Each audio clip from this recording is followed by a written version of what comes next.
The serial killer taking center stage. Deadlocked on 6 of 9 murder counts. She's been digging a lot of holes. I used to be a very good person at one time.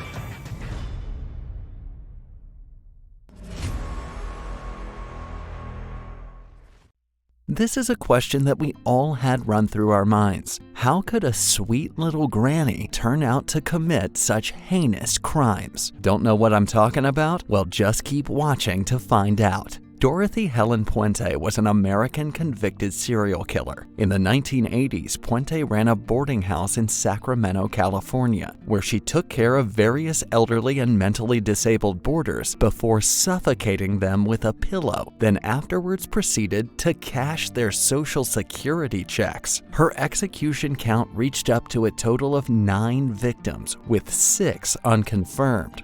Dorothy had a very traumatic upbringing. Her parents were both alcoholics, and her father repeatedly threatened to commit suicide in front of his children. Her father died of tuberculosis in 1937. Her mother lost custody of them in 1938 and sadly passed away in a motorcycle accident by the end of the year. Dorothy and her siblings were subsequently sent to an orphanage where she was violated until relatives later on adopted her. She eventually lied about her childhood, claiming to be one of 18 children born and raised in Mexico. In 1945, Dorothy got married at the young age of 16 to a soldier named Fred McFall, who had just returned from the Pacific Theater of World War II. She had 2 daughters between 1946 and 1948, and she later on decided to send one child to live with relatives in Sacramento and place the other daughter up for adoption. McFall left her in late 1948 after she suffered a miscarriage.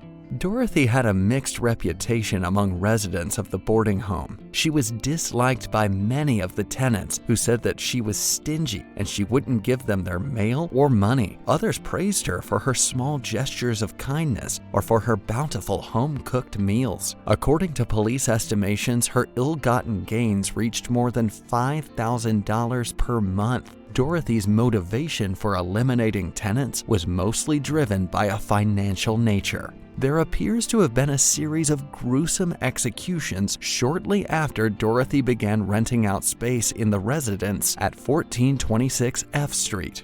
Ruth Monroe, a 61-year-old friend and a business colleague, began living with Dorothy in her upstairs apartment in April 1982, but strangely enough died from an overdose of codeine and Tylenol in August of that year. According to Dorothy, the woman was depressed since her husband was terminally ill, which led to Dorothy notifying the police. They took her word for it and concluded that she had committed suicide.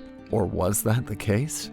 Dorothy was arrested a few weeks later after a pensioner named Malcolm Mackenzie accused her of drugging and stealing from him. Mackenzie was one of 4 elderly persons who charged Dorothy with drugs at the time of her arrest. On August 18, 1982, she was found guilty of 3 counts of theft and sentenced to 5 years in prison. While in prison, she began corresponding with a 77-year-old retiree residing in Oregon named Everson Gilmouth, who later became her boyfriend. It was via pen pal correspondence that the two became friends. When Dorothy was freed in 1985 after completing only 3 years of her sentence, he was there to greet her in a red 1980 Ford pickup truck. Their relationship progressed fast, and the pair were soon engaged and planning their wedding. They opened a joint bank account and began paying the rent on the upstairs apartment. When Dorothy moved into her apartment in November 1985, she hired handyman Ishmael Flores to install some wood paneling. The red 1980 Ford pickup, which was in good shape, that Dorothy claimed belonged to her boyfriend in Los Angeles and that he no longer required, was in exchange for his labor and an additional $800. Flores was asked to build a box measuring 6 by 3 by 2 feet, which could be used to hold books and other items. Flores was further asked to transport the box, which had been filled and nailed shut, to a storage facility. Flores agreed, and Dorothy went along with him. When they were on their way, she instructed him to pull over while they were traveling down Garden Highway in Sutter County and drop the box on the riverbank in an unofficial home dumping site. Dorothy informed him that the contents of the box was nothing more than garbage. According to the authorities, on January 1, 1986, a fisherman noticed the box about 3 feet from the river's shore and reported it to them. Investigators discovered the body of an elderly man inside, which was highly deteriorated and unidentifiable. As a result, Dorothy continued to collect Everson Gilmouth's pension and wrote letters to his family, claiming that the reason he had not communicated with them was due to illness.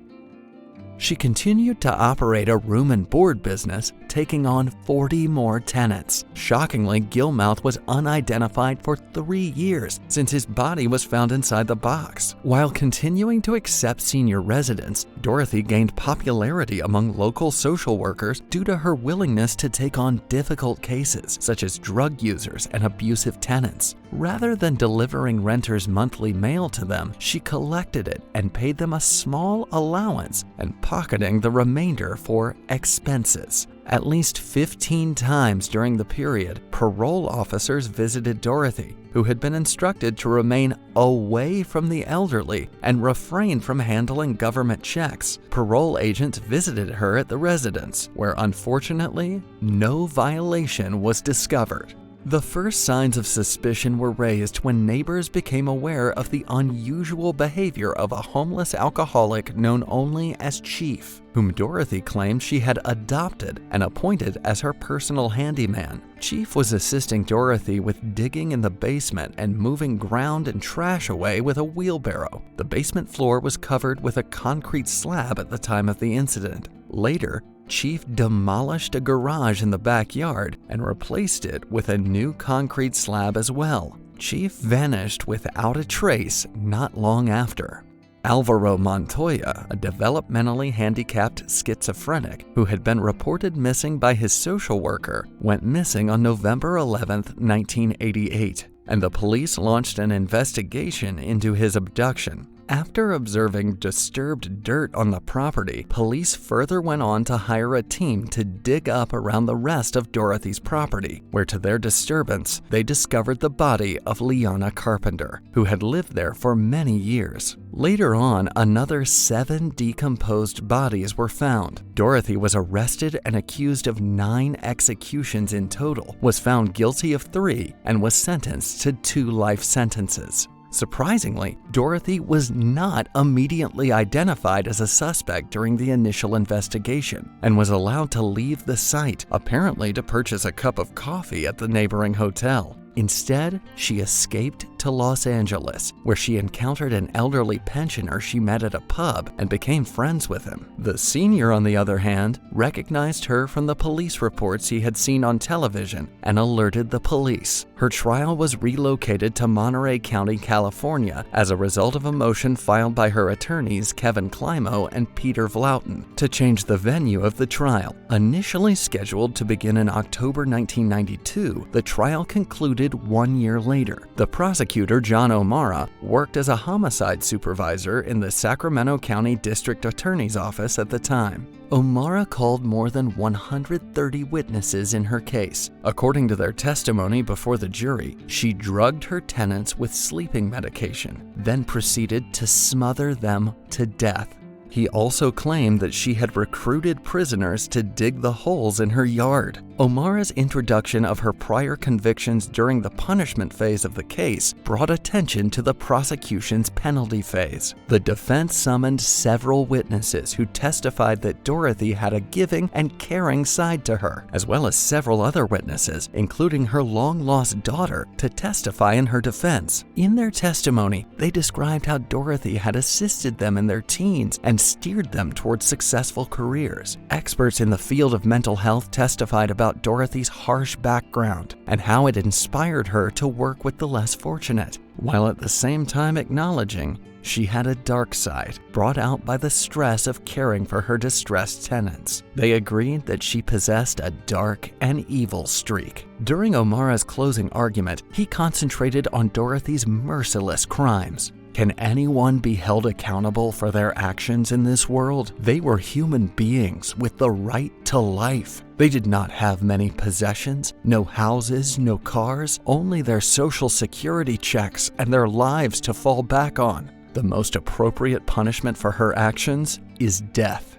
After several days of deliberations, the jury reached a 7-5 decision that resulted in a life sentence. When the jury stated that more discussions would not change their minds, the judge, Michael J. Verga, declared a mistrial and dismissed the case. Dorothea Montalvo Puente, guilty of the crime of murder in the second degree of Leona Carpenter, a lesser included offense of that charge. Dorothy was sentenced to life in prison without the possibility of parole under the law. She was being held at the Central California Women's Facility, CCWF, in Chowchilla, Madera County, California. She maintained her innocence for the rest of her life, claiming that all her tenants had died naturally. On March 27, 2011, Dorothea Puente died of natural causes in Chowchilla, California, where she was incarcerated at the age of 82.